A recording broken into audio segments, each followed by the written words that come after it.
The following are true scary stories from the subreddit Let's Not Meet. I'll have a link in the description below. If you enjoy this video, don't forget to leave a like and subscribe for more. Let's begin. My creepy encounter was about 4 years ago. I got married very young, so of course it didn't last long. I had moved to another state, but wound up moving back home with my mom and sister to the very small town that I had grown up in. I was 22 and my sister was 18. We lived on a hill on a back road, and it was just the three of us living alone. I bartended at night in the next town over and went back to school during the day.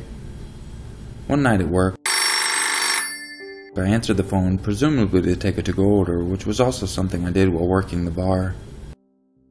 The guy asked for me by name, and I say, "Yes, this is she." He says, "My name is Brad, and I really want to get to know you. I asked a girl you work with for your name, and she told me who you are." He went on to describe my physical appearance and asked if we could meet up. I laughed it off and said, "Sorry, I'm married," which at this point was a lie, but had worked on creepers in the past and while I was married, so it was my go-to.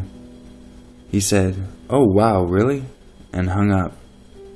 That night, when I got off work, there were roses all over my car. Just single red roses laid all over the dash, the hood, etc. I went home kinda flattered, and just thought it was some random customer that had a crush.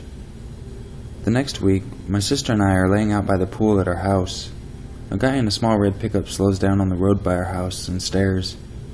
We kinda laugh it off, but he doesn't keep going. He just stops. We get freaked out and we go inside. On the way in, I look straight at him, and he appears to be in his 40s with big dark sunglasses and a beard. We told our mom about it, and we all agreed that it was some freak who just drove up and was being a perv. That weekend, I was getting ready to go out with some friends. I had just gotten all ready and was about to leave.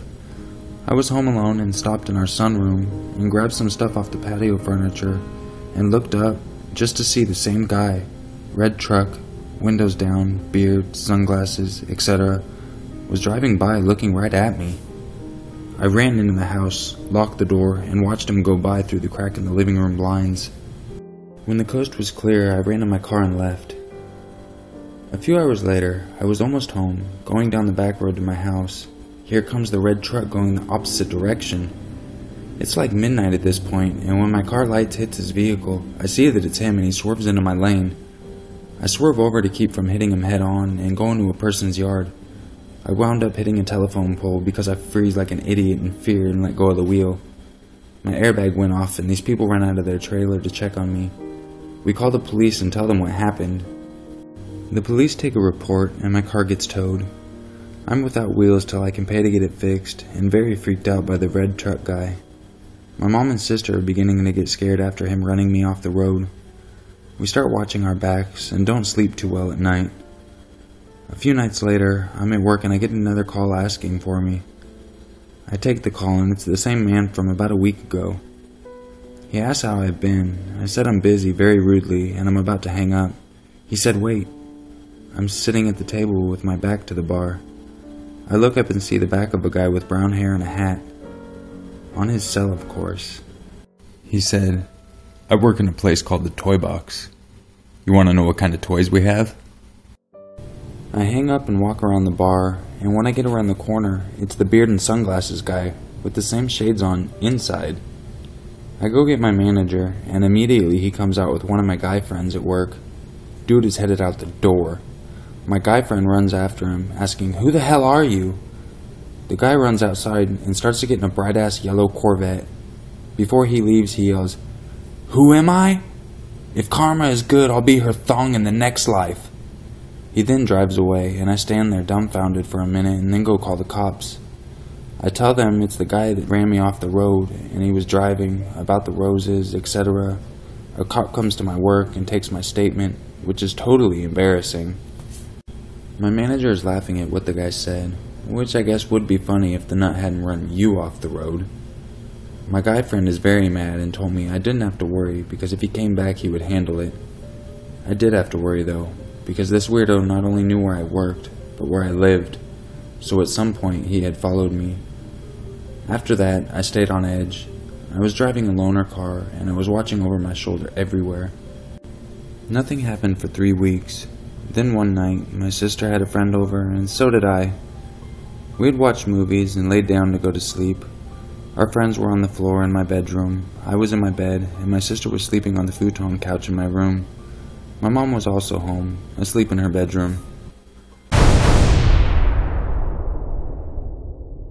We were all awakened by a huge boom that came from under the house. We woke up freaking out and couldn't figure out where the noise had come from. We have a crawl space under the house, and my mom convinced us that maybe a dog had gotten under there. Not plausible, but we went to sleep.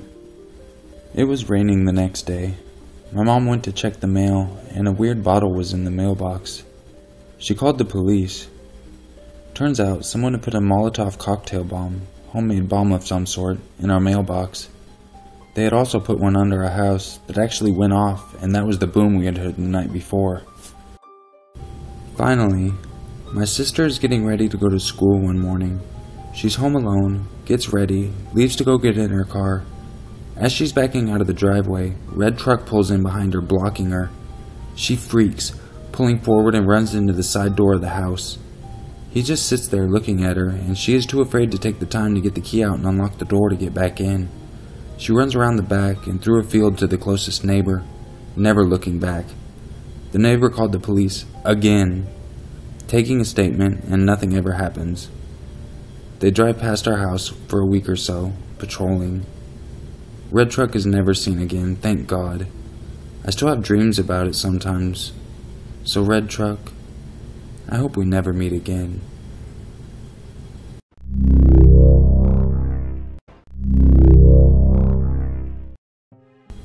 When I was young, about 8 or 9, I lived in a development. The houses were usually half-built, and no one really seemed to care that we played in them.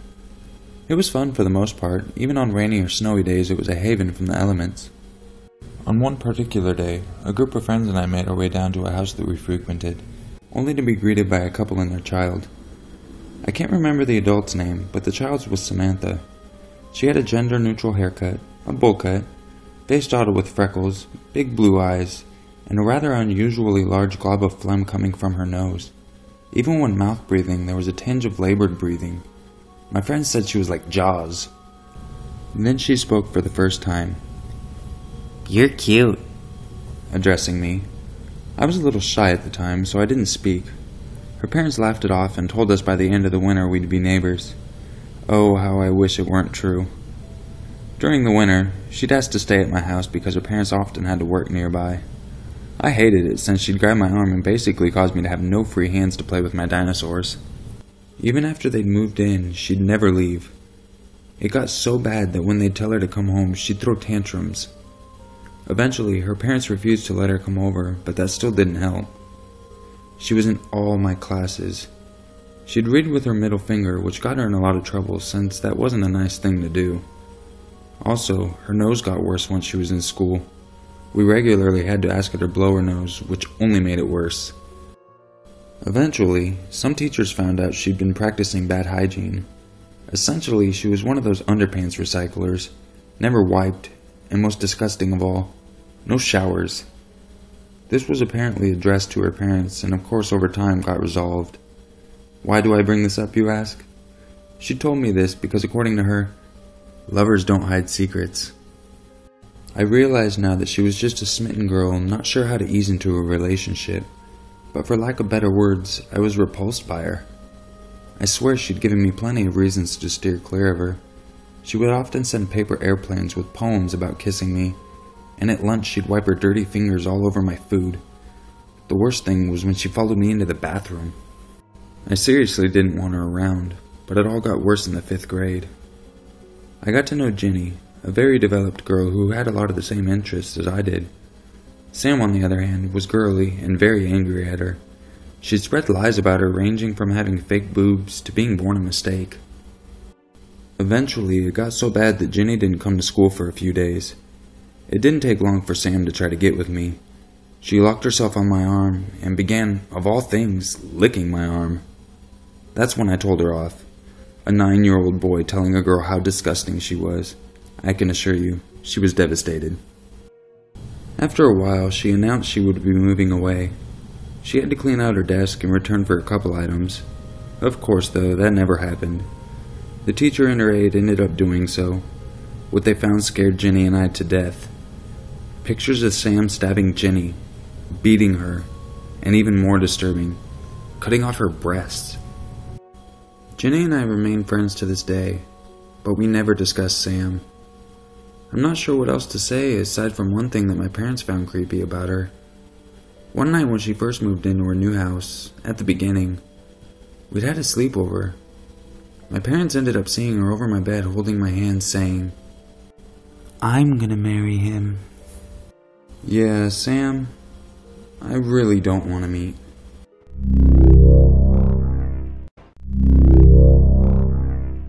I hope you enjoyed this video, and if you did, don't forget to leave a like and subscribe so you can catch all my future content. I release a video every day, Monday through Friday. I really appreciate the support, and thank you for watching. And remember, it's always scarier if it's true.